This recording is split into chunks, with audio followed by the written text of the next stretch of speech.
That's what I want to pursue, and God is looking for people who are not just good at going to church, but people who are good at being disciples of the kingdom of God, especially as we're moving into the days that are ahead, where more and more deception is going to be unleashed upon the earth. Jesus said, when the disciples asked him about the end of the age. Now you must understand the disciples as Jewish men and women, and Jesus had female disciples, you understand this. They were asking him about a concept that they were familiar with from their study of the Hebrew Scriptures, studying the Torah.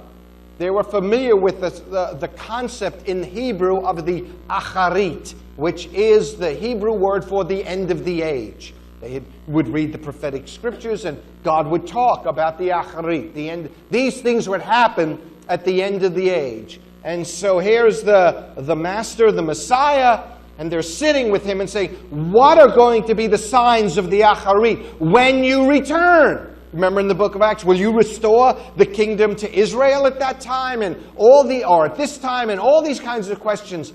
And as you read Matthew 23, Mark chapter 13, and other parts where these verses are recorded, the first thing that Jesus said when answering the question, what shall be the signs of your coming? He said, beware that you do not get deceived. The very first thing, more than war or destruction or anything like that, he said, beware that you don't get deceived. Because people will come in my name. People will say, I'm the Christ. In other words, there will be a flow of disinformation. There will be a flow of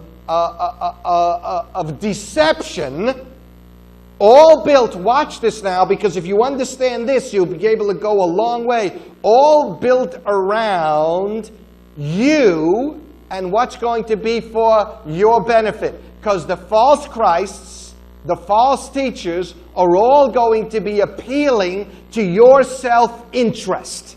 Underline that in your thinking. Jesus, when he comes to preach the kingdom, the first thing he says to you is you must pick up your cross and deny yourself.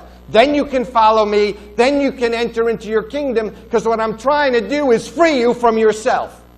The false prophets, the liars, the deceivers, as an agenda, as a strategy for deception, will always be appealing to your self-interest. They'll always be appealing to your sense of security, to your provision. Hey, if you know there's bad things coming, but if you buy this or invest in this, you'll have money and you'll have protection, because they're trying to get money out of your pocket. Do you understand that? They care not for you, they're caring for themselves. They're wanting to build their own empire.